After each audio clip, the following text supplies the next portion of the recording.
I only hot glue one side of the project. It's just not worth going crazy with. You will find that at full heat the hot glue will probably melt into the foam a little bit, and that's really no problem.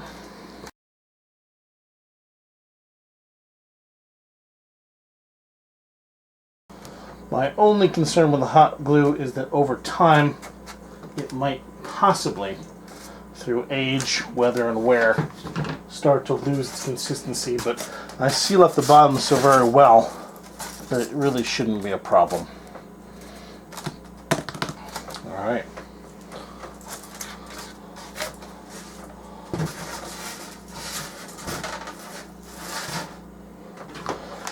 If you're worried, go ahead and add a little extra on the sides. I'm not, but this is what you can do if you have any concerns. Lock it in as tightly as you feel you want to. For me, that's pretty good. It just needs to hold in place. Later on, we're going to be hot gluing around these edges to water seal them as much as possible.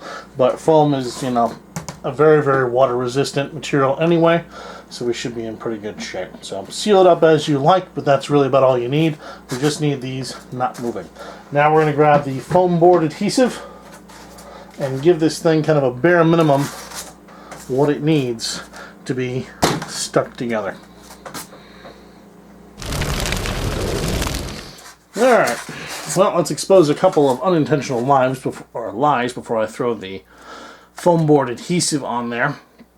The first lie is, yeah, I sealed it up a little more. I put a glob of glue here and I put a glob of glue here, just to make sure that these things are completely firmly set forever and for all time.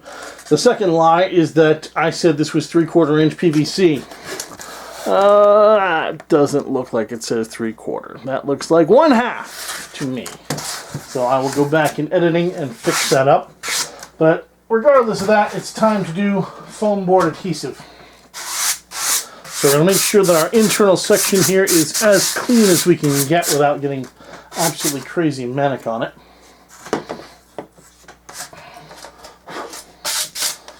Make sure you swept both sides of your piece. Make sure it lays on. This foam board adhesive I have used once before, and I made myself a cap. So either this is going to work beautifully, or this is going to be gummed up and solid and a total pain in the butt, and I'm going to curse myself and have to redo it. When you're doing the foam board adhesive stage here, it is important to keep your final project in mind. We're going to be taking a hot wire foam cutter to this thing, which means you might be going up the sides. You most certainly will be cutting around the top. So you want to have your final idea in mind, even though you haven't really started drawing it in place yet. For this one, let's say for example, I want to do a relatively standard little, let's see here, let's see how far in this goes. So my PVC sections end right about there. And that means I want to come in a little bit up here. And none of this is final in any way, shape, or form. Well, I'm going to do a very basic headstone-y type shape. Boom. Now I know my rough dimensions and how I'm going to put the foam board adhesive. Because if the foam board adhesive goes through your hot wire foam cutter, it'll probably still cut, but it's going to be rough, uneven, a pain in the butt. So you want to keep your internal glue sections away from your foam tack inside. So there's my rough idea. I kind of know where I'm going with this.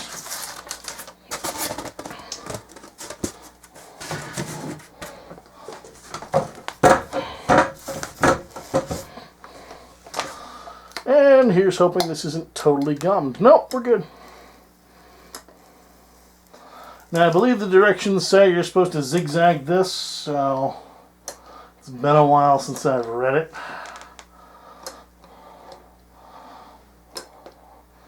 I'm going to try to keep away from the edges if I can, because I know later on I will be messing around with those. And particularly the top, I don't want to go too far in there.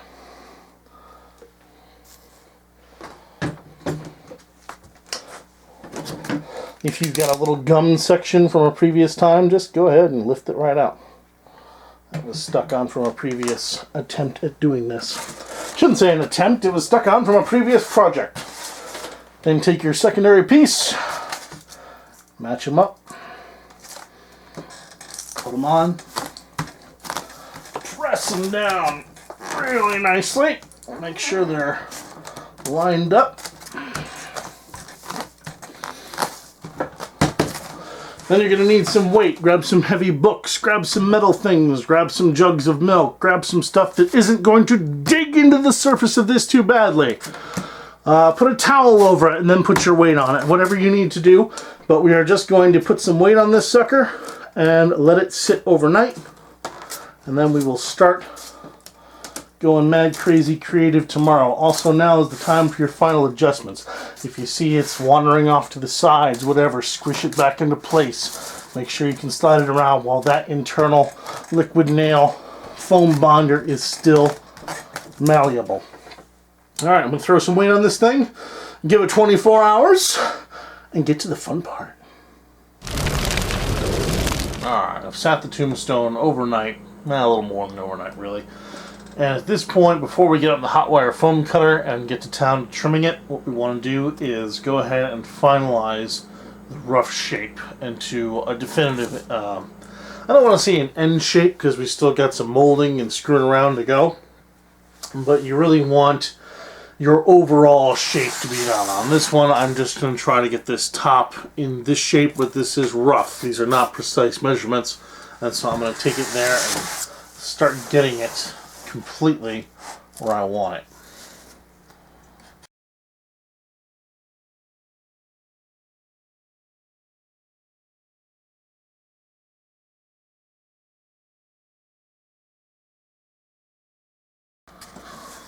This is not a complex tombstone by any stretch, but obviously you can make it as complex as you want.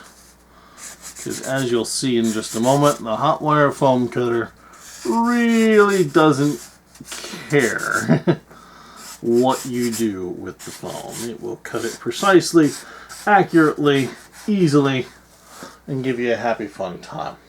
I'm going to go grab the foam cutter and show you how it works.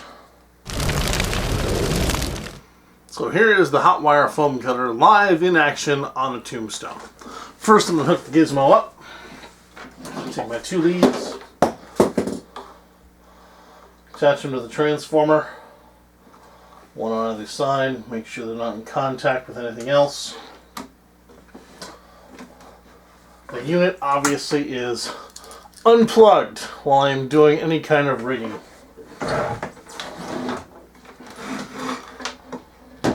Move the power source off to the side. And make sure those leads are not touching anything conductive. Nope, they're fine.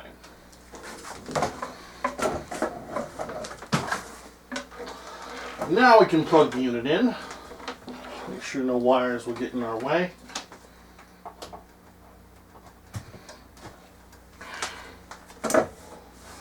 And my unit, again, does not have a power indicator light. I know by the hum that it makes.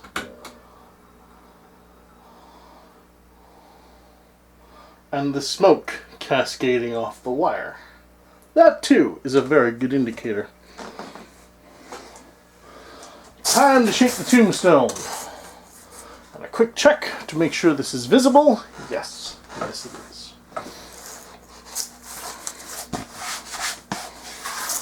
It's also important to make sure that your tombstone moves smoothly over the surface. You don't want this getting jammed up halfway through the process.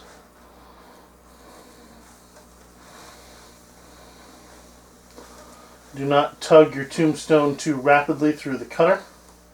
Let the heat do its job.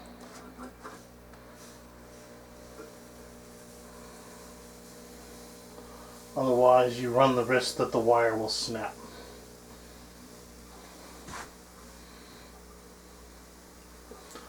Do not expect a super perfect laser fine cut. It's going to have some waveriness, it's going to have some flickers to it, if you will. It's going to do a good job. It's going to be a lot cleaner than if you were slashing away at it with a knife. But it won't be 100% perfect. And you can see that it's going absolutely easily through the 2 layers of insulation foam without a problem. The dimmer switch on the unit gives you total control. I could make this hotter if I wanted to, but this is doing the job just fine.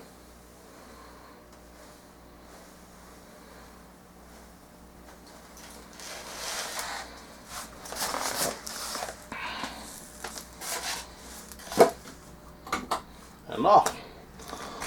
And there's the tombstone. Here's the cut.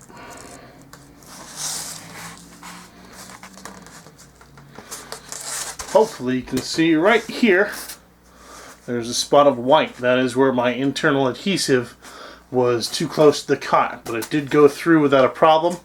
No huge worries there. And now I've got my general shape for the tombstone. You can cut the tombstone to any shape, any configuration that you feel like doing. And it's that easy. Now with your tombstone cut out, it's time to begin what ostensibly is the fun part. You're going to make and design your tombstone. Put on there what you want to put on there. I'm in the process of upgrading my tombstones from these things to these things. So I'm going to be taking this information here and transcribing it over, and maybe seeing if I can do dear old Samantha here a little bit more credit.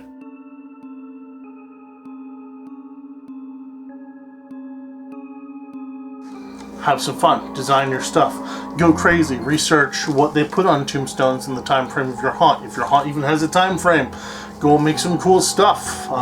Yeah, this is the fun part.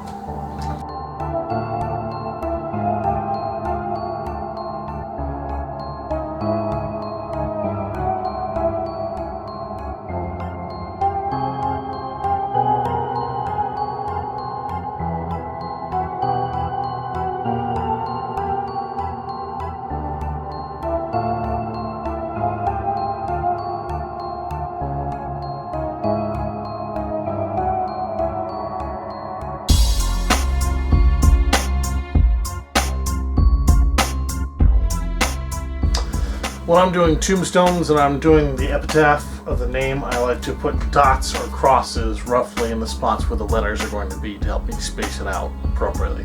There's nothing worse than having it look like you ran out of space or you tried to smush a name into one half of a tombstone. Nobody does that.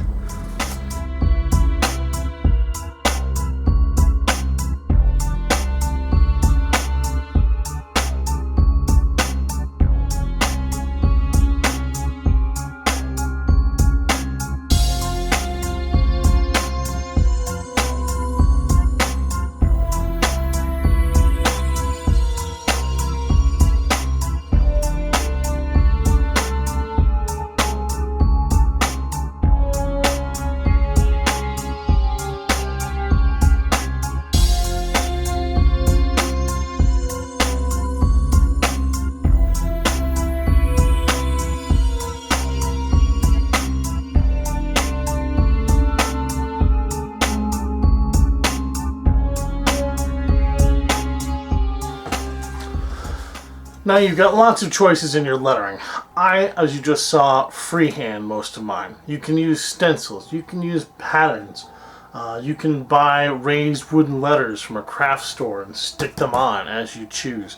There's absolutely no limit to the stuff you can get involved in with your lettering. No limit whatsoever. So knock yourself out, have some fun with it. I just go freehand because it's quick and it's easy for me, and I think it comes out alright.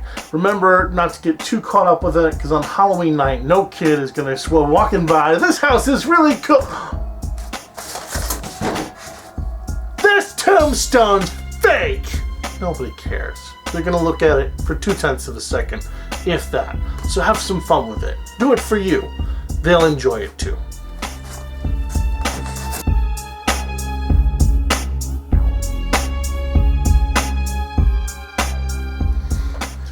And when you're ready, either grab your Dremel or a hot knife or a regular knife or whatever you want to use, because it's time to start cutting out your lettering, however you choose to do it. I'm going to do this with a raised up section in the middle, which means I'm going to take a lot of extra time carving out extra foam in here, and it's going to be a pain in the butt and a mess. But in the end, I'm going to have fun with it, and it's going to look good. Yeah. I'm using the same zip cut bit that I used to take out the grooves in the bottom. There are many bits that you can use for this. You can use a point cutting router bit. You can use, I mean, I'm not even going to describe. There's like 128 million types of Dremel bits. Have fun with it. But do be careful not to touch the spinny parts. They hurt and make blood come out of you.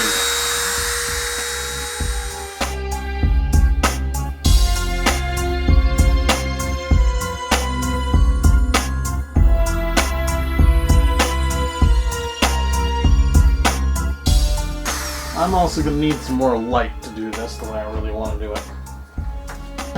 Or I should say more light coming from another direction. So I'm going to get to that and grab the vacuum cleaner too, just to make sure I don't make foam bits all over the kitchen. And we will continue on with this.